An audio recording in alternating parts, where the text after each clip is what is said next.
हम लोग पढ़ रहे थे प्रेजेंट कंटिन्यूअस टेंस, यही ना था। प्रेजेंट कंटिन्यूअस टेंस में सबसे पहली बात कि हम लोग यूजेस ऑफ टेंस पढ़ रहे हैं, जिसका चैप्टर का नाम है टाइम एंड टेंस। टाइम के बारे में ये बताया जा चुका है, ध्यान से सुनिएगा कि time is a non grammatical term and there are 3 types of time: present time, past time and future time. That means time is not a grammatical term. यानी व्याकरण का कोई अभिन्न अंग है ही नहीं समय। समय केवल क्या है, तो समय जो है वह अवधि जो चल रही है, अवधि जो बीत गई है और अवधि जो आने वाली है उसकी माप है। इसका टेंस से कोई लेना देना नहीं है। सो टेंस एक ग्रामेटिकल टर्म है और टाइम एक नॉन ग्रामेटिकल टर्म है। यानी जो टेंस है वो ग्रामेटिकल टर्म है, अर्थात टेंस जो है वह व्याकरण का पद है।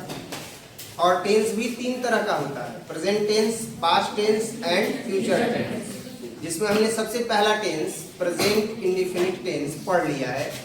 प्रेजेंट इंडेफिनिट टेंस को ही आजकल के दिनों में सिंपल प्रेजेंट टेंस कहा जाता है। क्या कहा जाता है? Simple present tense. और टेंस होता क्या है, इस पर भी चर्चा की है। क्रिया के विभिन्न रूपों के अध्ययन को ही क्या कहते हैं? काल कहते हैं। क्योंकि जब हम टेंस पढ़ते हैं तो पता चलता है कि संपूर्ण टेंस के अध्ययन में हम लोग क्रिया के पहले रूप, दूसरे रूप, तीसरे रूप, चौथे रूप और 5वें रूप का अध्ययन करते हैं। There will be no uses in another form of verb while we studying tense. जब हम टेंस पढ़ते हैं या पढ़ रहे होते हैं तब किसी और क्रिया के रूप का अध्ययन नहीं करते। Only we study about first form of verb, second form of verb, third form of verb, fourth form of verb and fifth form of verb. अब अलग अलग टेंसेस में अलग अलग क्रिया के रूपों का अध्ययन होता है।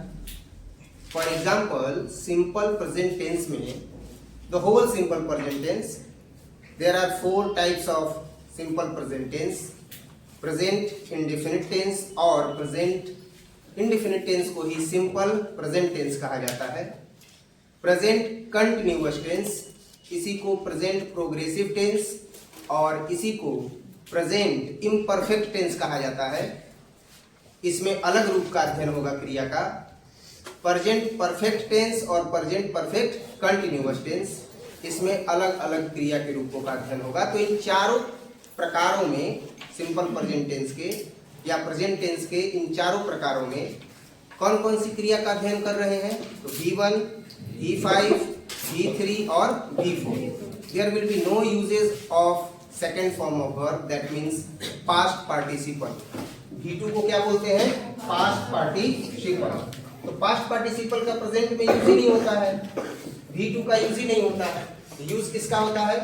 V1 का होता है और इसके बाद V5 का होता है, V3 का होता है और V4 का होता है। तो हम कहते हैं कि वह काल जिसमें क्रिया के पहले, तीसरे, चौथे और 5वें रूप का अध्ययन किया जाता है उसे सिंपल प्रेजेंट, उसे प्रेजेंट टेंस कहते हैं। और प्रेजेंट टेंस का जब प्रकार पढ़ते हैं तो सिंपल प्रेजेंट टेंस में आता है कि जब क्रिया के पहले और 5वें रूप का अध्ययन किया जाता है जो वर्तमान समय से संबंधित होता है तो उसे सिंपल प्रेजेंट टेंस कहते हैं या प्रेजेंट इंडेफिनिट टेंस कहते हैं। अब हम लोग पढ़ रहे हैं present continuous tense. Present continuous tense में कुछ स्ट्रक्चर वगैरह बताए थे, पहचान भी बता दिए थे प्रेजेंट कंटिन्यूअस टेंस का। और प्रेजेंट कंटिन्यूअस टेंस का जो है वो पहचान था कि जिस हिंदी वाक्य के क्रिया के अंत में रहा है, रही है, रहे हैं इत्यादि लगा रहे तथा ऐसे कार्य का बोध हो जिससे निरंतरता प्रदर्शित होती है तो उसे प्रेजेंट कंटिन्यूअस टेंस का वाक्य समझना चाहिए। समझ में आ रहा है? जैसे इसका स्ट्रक्चर मैंने बताया था, आपने पढ़ा भी था। इसका स्ट्रक्चर था सब्जेक्ट प्लस क्या था? इज, आर, एम और प्लस क्या था? वर्ब फोर, ऑब्जेक्ट और फिर अदर। बहुत बढ़िया। आपने जब ये पढ़ा था तो इसका कुछ एग्जाम्पल भी मैंने बताया था और उन एग्जाम्पल्स में कुछ विशिष्टता थी जिससे यह प्रदर्शित हो रहा था कि जरूरी नहीं है कि हिंदी वाक्य के क्रिया के अंत में रहा है, रही है, रहे हैं, रहेगा तभी उसको प्रेजेंट कंटिन्यूअस टेंस का वाक्य समझेंगे, बल्कि मैंने ऐसे भी उदाहरण दिए थे जिससे निरंतरता का बोध हो रहा था। और जब निरंतरता का बोध होता है और वह वर्तमान समय से संबंधित होता है तो उसको किसमें व्यक्त करते हैं? प्रेजेंट कंटिन्यूअस टेंस में। जैसे मैं माथा टेक रहा हूं, क्या होगा? मैं माथा टेक रहा हूं। तो अब आजकल के बच्चे एक एक हिंदी का इंग्लिश ढूंढते हैं। जैसे मैं माथा टेक रहा हूं, तो अब वो इसका एक एक जो है वो हिंदी का इंग्लिश ढूंढेंगे। चूंकि हम लोग जहां पर है फरीदपुर गोला पर वैसा माहौल ही वैसा है कि वो एक एक हिंदी का क्या ढूंढते हैं? इंग्लिश ढूंढते हैं कि नहीं ढूंढते? लेकिन अब मैं माथा टेक रहा हूं तो इसका ट्रांसलेशन कैसे होगा? रहा है, रही है तो है ही, है या नहीं है? तो मैं माथा टेक रहा हूं का होगा आई एम गोइंग डाउन। हाँ, माथा टेक रहा हूं तो समर्पण के साथ माथा टेक रहा हूं, एकदम डाउन टू अर्थ हो जा रहा हूं। तो डाउन टू अर्थ होने के लिए माथा टेकने के संदर्भ में किसका यूज किया जाता है? गोइंग डाउन का। मैं माथा टेक रहा हूं, आई एम गोइंग डाउन। कोई दिक्कत समझ में आया? नेक्स्ट है कि मैं फूल चढ़ा रहा हूं। मैं फूल क्या कर रहा हूं? चढ़ा रहा हूं। अब बच्चा कहेगा कि सर चढ़ाने का इंग्लिश क्या होता है कि नहीं? पता है ना कि चढ़ाने का इंग्लिश क्या होता है? यहाँ चढ़ाने से संदर्भ नहीं है। There will be changes in English literature and translations. Now at present time, structures are only to express the sense of sentence. Structure केवल यूज होता है वाक्य के भाव को व्यक्त करने के लिए। अगर कोई बच्चा आज के समय में हिंदी का इंग्लिश ढूंढ ढूंढ के ट्रांसलेशन कर रहा है तो गलत है। अब मैं फूल चढ़ा रहा हूं तो फूल को क्या किया जाता है? ऑफर। क्या किया जाता है? ऑफर। किसको? जो गॉड है उनको। आप जहां भी फूल देते हैं, चढ़ाते हैं, तो फूल को क्या करते हैं? ऑफर करते हैं। तो स्ट्रक्चर तो यही रहेगा, लेकिन अब चढ़ाने के संदर्भ में किसका यूज किया जाएगा? ऑफर। तो ऑफर का क्या हो जाएगा? ऑफरिंग। क्या हो जाएगा? ऑफरिंग। तो हो जाएगा I am offering, I am offering flowers. कुछ अलग लग रहा है? नेक्स्ट लिखिएगा कि मैं अगरबत्ती जला रहा हूं। मैं क्या कर रहा हूं? अगरबत्ती जला रहा हूं। अगरबत्ती जला रहा हूं। ध्यान दीजिएगा। तो मैं अगरबत्ती जला रहा हूं, इसका ट्रांसलेशन क्या होगा? अगरबत्ती जलाया जाता है तो लाइटनिंग हो जाता है ना, और दिखाया जाता है। तो जलाने के सेंस में क्या यूज किया जाएगा? लाइटनिंग। क्या हो जाएगा? I am lightning, I am lightning the incense. Incense means क्या होता है? अगरबत्ती। क्या होता है? अगरबत्ती। तो I am lightning the incense. ठीक है? Incense. I am lightning the incense. मैं अगरबत्ती जला रहा हूं। कोई दिक्कत? अब जलाने के लिए किसका यूज किया जा रहा है? लाइटनिंग का। किसका यूज किया जा रहा है? लाइटनिंग का। समझ में आ रहा है ना? अब है कि मैं पूजा कर रहा हूं, तो मैं पूजा कर रहा हूं का क्या हो जाएगा? I am offering prayers. I am offering prayers. मैं पूजा कर रहा हूं। मैं क्या कर रहा हूं? पूजा कर रहा हूं। मैं पूजा कर रहा हूं। I am offering prayers. हम लोग टेंस में कुछ विशिष्ट एग्जाम्पल्स का उपयोग करेंगे। रहा है, रही है पर बहुत सारा जो है वो ट्रांसलेशन बन गया। भाइयों वह पढ़ लो कि वह जा रहा है, वह आ रही है, वह खा रहा है, है ना। तो अब थोड़ा सा कुछ अलग अलग ट्रांसलेशन है, और भी कुछ है जिसमें आप देखिएगा तो रहेगा कि आजकल यह गाना बहुत चल रहा है ना। आजकल यह गाना बहुत चल रहा है, क्या हो जाएगा? आजकल यह गाना बहुत चल रहा है।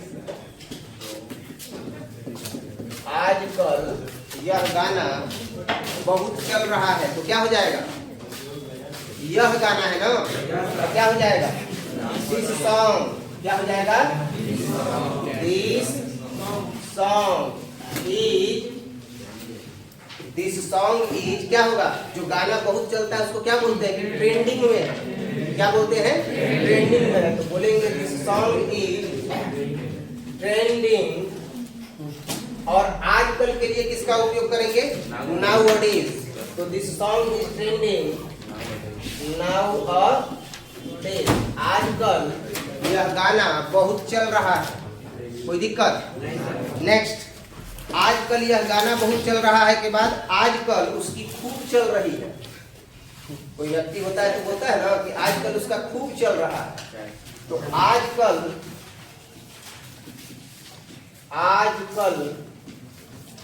उसकी खूब चल रही है। आजकल उसकी खूब चल रही है। तो उसकी खूब चल रही है ना जी। तो उसकी खूब चल रही है तो उसकी क्या है? पुल्लिंग है कि स्त्रीलिंग है? हम ये बोलते कि आजकल उसका खूब चल रहा है तो उसका पुल्लिंग हो जाता ना।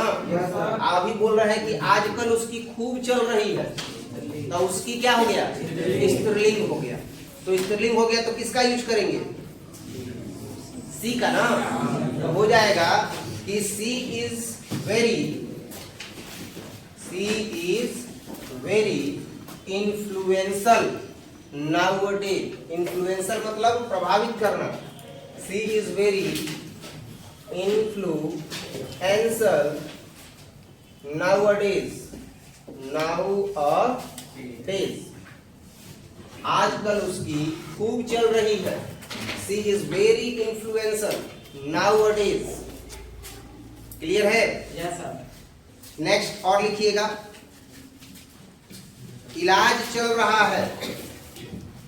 इलाज चल रहा है। इलाज चल रहा है। तो इलाज का क्या होता है? ट्रीटमेंट ना। The treatment is going on. इलाज चल रहा है। Treatment is going on. काम चल रहा है। काम चल रहा है। तो काम चल रहा है का क्या हो जाएगा? The work is progress. The work is progress. काम चल रहा है। The work is progress. कोई दिक्कत? फिल्म चल रही है। फिल्म चल रही है।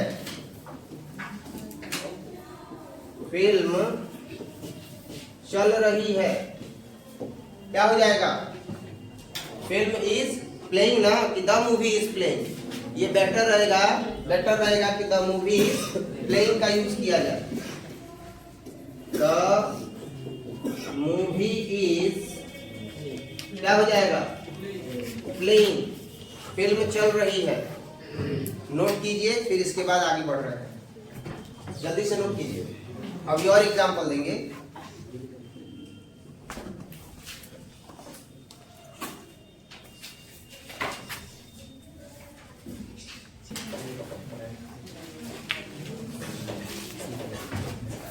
देखिए, अभी हम लोग प्रेजेंट कंटिन्यूअस में ही कुछ और एग्जांपल देखेंगे। जैसे घड़ी चल रही है।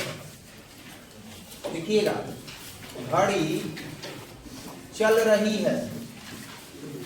अच्छा, घड़ी चल रही है तो अब इसका कोई ढूंढने लगेगा कि चलना का इंग्लिश क्या होगा, तो वो ट्रांसलेशन नहीं कर पाएगा।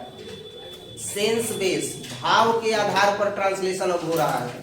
तो क्या करेंगे, घड़ी चल रही है, तो क्या बोला जाएगा, द वॉच इज वर्किंग। घड़ी चल रही है तो क्या हो जाएगा, द वॉच इज, क्या हो गया, वर्किंग। बोला कीजिए थोड़ा सा, the watch is working. Car चल रही है, तब यहां पर चलने का अर्थ दूसरा है कि नहीं है, तो क्या हो जाएगा, कार चल रही है। ध्यान देना, कार चल रही है तो क्या हो जाएगा, the car is moving. The car is moving. Car क्या हो रही है, चल रही है। ऐसे ही और एग्जांपल है, पंखा चल रहा है। पंखा चल रहा है, कौन सा टेंस है बच्चा, पंखा चल रहा है, बोलिए, प्रेजेंट कंटिन्यूअस है, पंखा चल रहा है तो क्या लिखिएगा, पंखा चल रहा है, द फैन इज मूविंग ना, मूविंग हो कभी ना करी जब तक का ना होई ऑन, तो क्या लिखिएगा, ऑनिंग। कहानी ये जे खत्म। स्ट्रक्चर बेस पर बोले थे, यूज किया जाएगा स्ट्रक्चर, लेकिन सेंस बेस को क्या दिया जाएगा, प्राथमिकता दी जाएगी। ये आज का आधुनिक नियम कहता है इंग्लिश व्याकरण में। तो आप इसको क्या लिखिएगा, द फैन इज ऑन। पंखवा ऑन बा तबे न चलता, जाई कि ना। अब भाई देख लो कि जैसे पहले तू पढ़ले रहल ओकरा में कुछ अंतर आवता कि ना। आज इहे अंतर समझावे खातिर तनकी अलग अलग उदाहरण देवे के प्रयास करतनी। काहे कि हम देखत तनी कि आज तक 11-12 वर्ष हो गए, तार भइयो पढ़ले होइयन कि वह जा रहा है, वह आ रही है, वह खा रहा है, तो हई हातना कुछ बदलाव हो गइल है, के स्ट्रक्चर चलत रही, उदाहरण चलत रही, और इहो जो परिवर्तन भइल बा एकरा बारे में बताए के पड़ी कि ना। नेक्स्ट और एग्जांपल लिखिएगा, और एग्जांपल लिखिएगा कि हवाई जहाज या ट्रेन लिखिएगा, ट्रेन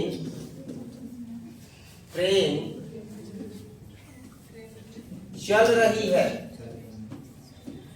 तो ट्रेन चल रही है तो जब कभी भी अगर कार चलेगी, ट्रेन चलेगी, बस चलेगी, ट्रक चलेगी, तो यातायात के साधनों के चलने के संदर्भ में किसका यूज किया जाएगा, मूविंग का। तो लिखा जाएगा द ट्रेन इज, बहुत बढ़िया।